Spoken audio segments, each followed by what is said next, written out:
इतनी गौर से सुन में समझते हैं।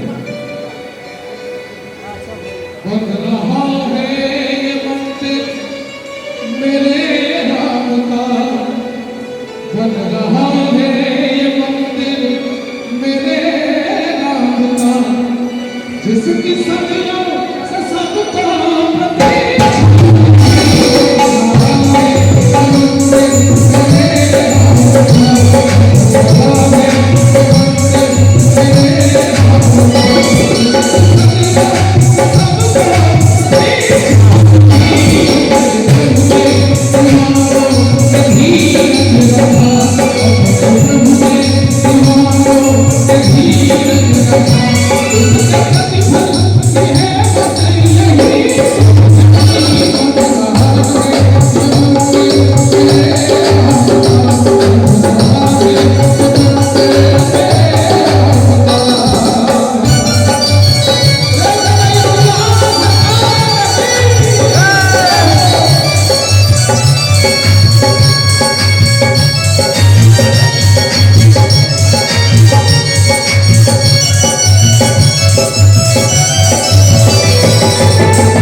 गोस्वामी बाबा ने कहा कि कहा ही सुना ही अनुमोदन करही।